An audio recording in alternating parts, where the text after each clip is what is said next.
What's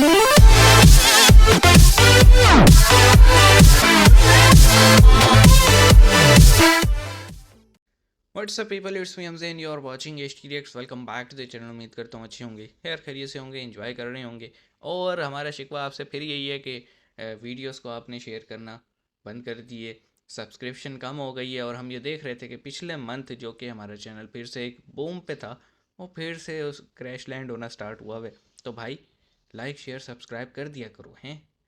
तो अब हम बात करते हैं टाइटल पे। टाइटल ये है कि जब इसराइल ने हमास को ठोका तो पाकिस्तानी मौलाना बिलबलाए। तो बात वही है जी कि पैलेस्टीनियंस को सपोर्ट करें समझ में आती है, हमास को सपोर्ट करें वो फिर समझ में नहीं आती बात। तो देखते हैं क्या सीन है ये। और मेजर गौरव आर्या भी इसमें असेसमेंट करने वाले हैं। और IML से वीडियो है, लिंक डिस्क्रिप्शन में है, ज़रूर चेकआउट करना। शुरू करते हैं 3, 2, 1 एंड। पाकिस्तानी कुछ डॉलर के लिए अपनी मां को बेच सकते हैं। दोस्तों मैं झूठ नहीं बोल रहा, ये बात, ये कोई मनगढ़ंत बात नहीं है मेजर जी। आप जाके इंटरनेट पे देखो, Pakistanis can sell their mothers for a few dollars. 1500 2000 के करीब जो सी है वहाँ पे हमास वालों की डेड बॉडीज भी मिली हैं हम उधर गजा में। क्या कहेंगे आप? अल्लाह तौबा। इंशाअल्लाह अल्लाह की मेहरबानी से वकुल जाल हक वज़ाहकल बातिल। मुंह से सुपारी निकाल के बात कर रहे हैं। इन्नल बातिल काना मशहूदा। इसके मुंह में पैदाइशी सुपारी है। हक अल्लाह की मेहरबानी से फतह याब ज़रूर होगा। अल्लाह ताला मुसलमानों को इत्तेहाद और इत्तफाक पैदा करने की तौफीक अता फरमाए। सच में यार क्या था ये? और अल्लाह ताला इसराइल का बेड़ा गर्क करेगा इंशाअल्लाह। इंशाल्लाह इंशाल्लाह। अल्लाह ताला हमास को अपने गैब के खजानों से ज़रूर फतह याब करेगा। लेकिन ऐसा हुआ नहीं। इजरायली वायुसेना हर 4 घंटे फिलिस्तीनी इलाके में एयर स्ट्राइक कर रही है। मीडिया रिपोर्ट्स के मुताबिक इजरायली सेना ने दक्षिण में बड़े पैमाने पर नियंत्रण हासिल कर लिया है। वाह भाई वाह। और सीमा पर पूर्ण नियंत्रण भी बहाल हो गई है। वाह भाई वाह। इजरायली सेना ने 1500 हमास के आतंकियों को ठोक दिया है। इजरायली सेना के मुताबिक इजरायली क्षेत्र में हमास के आतंकियों के 1500 शव मिले हैं। वाह भाई वाह। बेहतर उन्होंने भी शिकायत की है कि हम इजराइल की वजह से बहुत परेशान हैं। इतने सारे किसी मौलवी ने पूछा क्यों, क्यों? तो बोला हमको बहुत ओवर टाइम करना पड़ रहा है। समझ गया।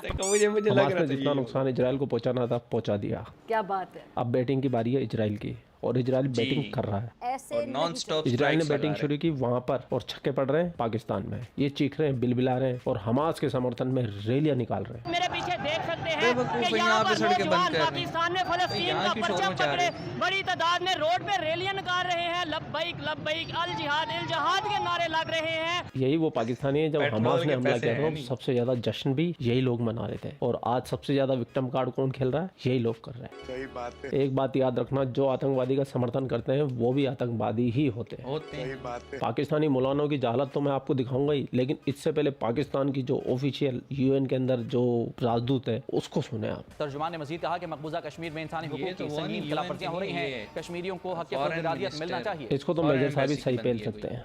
You are right bro. पहलो मेजर साहब, अपने अंदर से जो तेरा जो इस्लामी आतंकवाद जिहादी जो है उसको बाहर निकाल, ठीक है। और सबसे पहले अपने देश को बचा। तेरे देश में भुखमरी है, और वैसे भी किसी भी समय भारत घुस जाएगा और पाकिस्तान ऑक्यूपाइड कश्मीर और गिलगिट बाल्टिस्तान को वापस ले लेगा अपने देश अपना मुल्क। और ये फिलिस्तीन ये कश्मीर ये करना भूल जा। दुनिया जानती है कि तुम लोग भिखारी हो। दुनिया ये जानती है कि तुम लोग आतंकवादी हो। तुम लोग 4 बार FATF की ग्रे लिस्ट में जा चुके हो। क्यों अपने आप को दोबारा फंसा रहे हो? क्यों फंसा रहे हो? और ये पाकिस्तानी कह रहा, मैं नाम पढ़ते ही समझ गया पाकिस्तानी है। इतना बड़ा झूठ, इतना बड़ा फरेब, इतना बड़ा फ्रॉड और इतना बड़ा जिहादी माइंडसेट सिर्फ एक पाकिस्तानी का हो सकता है। एक वकील ने कहा था, आप जाके इंटरनेट पे देखिएगा, you must look it up on the internet. एक अमेरिकन वकील ने बोला था कि पाकिस्तानी कुछ डॉलर के लिए अपनी मां को बेच सकते हैं। दोस्तों मैं झूठ नहीं बोल रहा, ये बात, ये कोई मनगढ़ंत बात नहीं है मेजर की। आप जाके इंटरनेट पे देखो, Pakistanis can sell their mothers for a few dollars. क्योंकि ये इस्लामी जमहूरिया पाकिस्तान और बेचते भी रहे हैं। 1998 से देख लो। तर्जुमान दफ्तर खारजा मुमताज ज़हरा बलोच का कहना है कि गजा में शहरी आबादी और मासूम लोगों को निशाना बनाया गया। उतर आया ना औकात पे। ये UN में घुसे, मुझे एक बात समझ में नहीं आती। सबसे पहले पूछना चाहिए UN में जो सिक्योरिटी गार्ड है, पूछे तुम कहां के हो? पाकिस्तान के। बाहर जाओ, बाहर रेडी लगाओ, तुम अंदर नहीं आ सकते, ठीक है, बाहर जाओ। ये करना चाहिए पाकिस्तान। ये पता नहीं UN के अंदर क्यों घुसा लेते हैं। अरे गहरे नत्थु गहरे को तुम भी आ जाओ। पाकिस्तानियों को घुसा रखा है वहां पे। सोचो जरा, कमेंट में लिखो, क्या पाकिस्तानियों को UN छोड़ो, एयरपोर्ट छोड़ो, बस अड्डा छोड़ो, कहीं पर भी, मैं सुलभ शौचालय में भी घुसने नहीं देना चाहिए पाकिस्तानियों को। मेजर सही कह रहा है कि झूठ बोल रहा है? लिखना कमेंट्स में। ठीक है जी।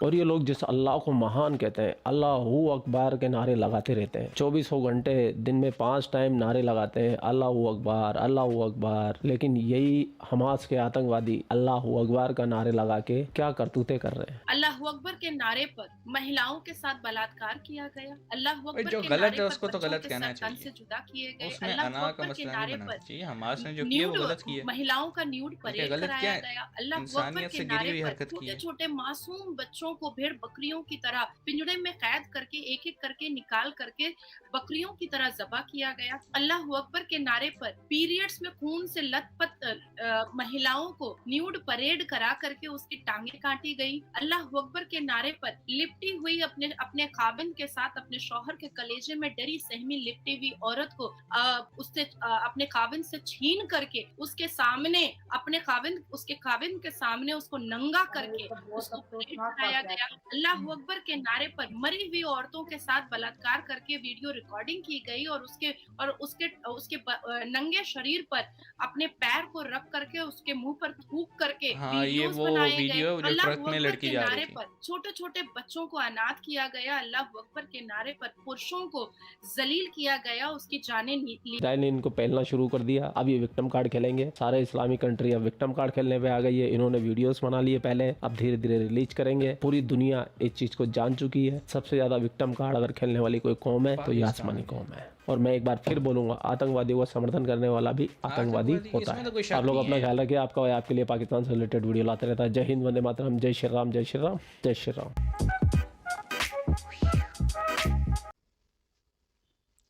ओके, तो ये था वीडियो। और पहली बात तो ये जी, एक चीज़ मैं क्लैरिफाई कर दूं, ये हमास ने बिल्कुल वही कुछ किया जो कि दाइश ने किया था।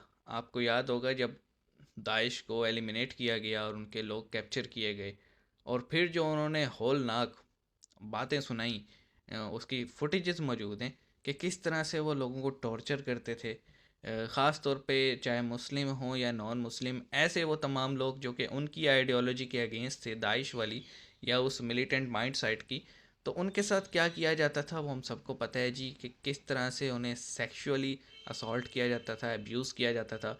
और फिर जब दिल भर जाता था तो किस तरह से उनके जिस्म के टुकड़े किए जाते थे। और सिर्फ टुकड़े ही नहीं, ज़िंदा लोगों को आग लगाई जाती थी, ज़िंदा लोगों को एसिड के अंदर डुबाया जाता था और इतनी दर्दनाक मौत दी जाती थी जिसका बंदा सब्र नहीं कर सकता। और ये चीज़ तो आपको पता ही है, जिहादी माइंडसेट या फिर आप कह लें मिलिटेंट माइंडसेट दुनिया में कहीं भी हो, वो ऑलमोस्ट सेम ही होता है। उनके अंदर ह्यूमैनिटी नाम की कोई चीज़ नहीं होती। इसकी एग्जांपल मैं आपको दूंगा कि आपको पता है 2014 में पाकिस्तान में ऑपरेशन हुआ था ज़रबे अज़्म, और ये कहा यह जाता है कि ये ऑपरेशन तब हुआ था जब उन्होंने पेशावर में APS अटैक किया था। लेकिन मैं उससे भी पीछे लेके जाना चाहूँगा। 2011 में एक पाकिस्तान में फुटेज आई थी, रिलीज़ हुई थी TTP की तरफ से, जिसमें पाकिस्तान आर्मी के जो सोल्जर्स थे उनकी गर्दनें पहले काटी गईं, गर्दनें उतार के उन गर्दनों के साथ फुटबॉल खेली जा रही थी। यानी आप ये देख लें, इस्लाम तो वो कहता है कि जनाब अगर आपका दुश्मन कोई है और वो जंग में आपके हाथों मारा जाए तो उसकी लाश की बेहुरमती, यानी उसकी लाश के साथ वो कुछ ना करो जो कि दूसरे लोग करते हैं कि उसे काटो, पीटो, आग लगाओ या फिर जो है ना म्यूटिलेट करो, उसके साथ खेलो। ऐसा कुछ नहीं है, मना किया गया है बाकायदा। लेकिन तालिबान जो है वो पाकिस्तानी सोल्जर्स के सरों के साथ फ़ुटबॉल खेलते हुए नज़र आए, और ये वो टर्निंग पॉइंट था जिसके बाद ये कहा गया कि एट लीस्ट TTP को नहीं छोड़ना। लेकिन मेरा ये क्वेश्चन है सर, TTP ही क्यों? हमें तमाम मिलिटेंट ऑर्गेनाइजेशंस को नहीं छोड़ना चाहिए। और फिर हमने देखा कि 15-20 हज़ार उनके बंदे मारे गए थे TTP के, लेकिन स्टिल जब से इमारत इस्लामी अफ़गानिस्तान में हुकूमत आई है, TTP के वहाँ के बहुत सारे लोग आज़ाद हुए जेलों से, और वो फिर से हमारे लिए सर दर्द हैं।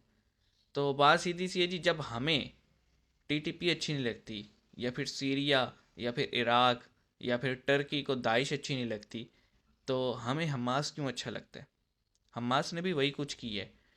एक म्यूज़िकल फेस्टिवल पे अटैक करना, निहत्ते लोगों पे हमला करना, कहाँ का जिहाद, कहाँ की बहादुरी। और फिर सिर्फ हमला नहीं किया, उनकी लड़कियों को जो है ना उठा कर ले गए।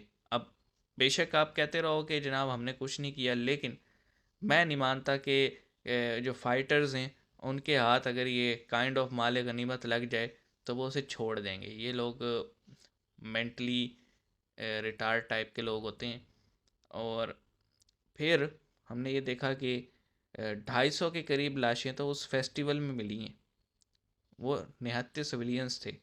अब जब ये अटैक हुआ था, मेरा पहले दिन ही 7 अक्टूबर को अटैक हुआ है। 7 अक्टूबर को ही, नॉर्मली मैं ऐसा करता नहीं हूँ, जब भी कोई इस तरह की न्यूज़ होती है मैं 2-3 दिन बाद उस पर कोई रिएक्शन शो करता हूँ, लेकिन 7 अक्टूबर को ही हमने अपने कम्युनिटी पोस्ट पे डाल दिया था कि भाई ये हमास की ताबूत में आखिरी कील होने वाला है, क्योंकि जब इसराइल रिटेलिएट करेगा तो सारे चीखेंगे, और इसराइल ने रिटेलिएट किया।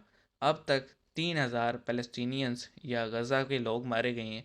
अब उनमें 3000 में हमास के कितने हमें कुछ नहीं पता, लेकिन 800 के करीब तो बच्चे हैं।